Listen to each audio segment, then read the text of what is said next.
Hello friends, I'm Edawako. Today we have breaking news. Ukraine President Volodymyr Zelensky has criticized a price cap set by his Western allies on Russian oil exports, calling it weak.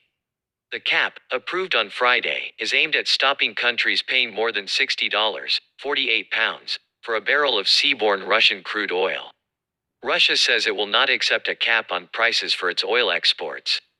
The measure, due to come into force on Monday, intensifies Western pressure on Russia over the invasion.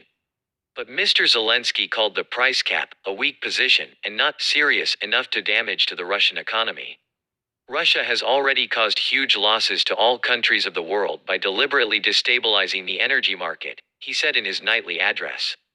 It is only a matter of time when stronger tools will have to be used, he added. The price cap was put forward in September by the G7 group of industrialized nations, the US, Canada, the UK, France, Germany, Italy, Japan and the EU, in a bid to hit Moscow's ability to finance the war in Ukraine. In a joint statement, the G7, the EU and Australia said the decision was taken to prevent Russia from profiting from its war of aggression against Ukraine. On Saturday, Kremlin spokesman Dmitry Peskov said that Moscow had prepared for the move but would not accept the cap.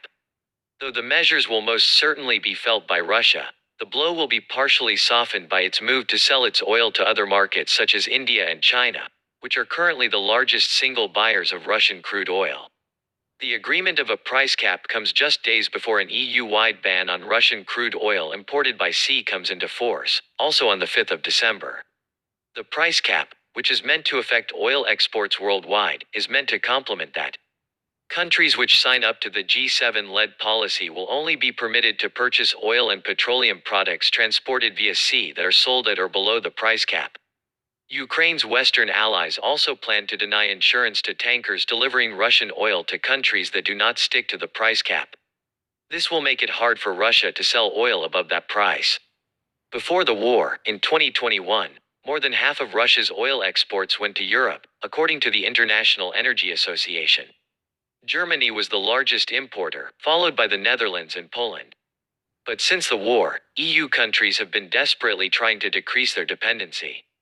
The US has already banned Russian crude oil, while the UK plans to phase it out by the end of the year. Yes, friends, this is our news today. What are your thoughts? Please do not forget to indicate your opinion in the comment section. Please don't forget to turn on notifications by subscribing to me.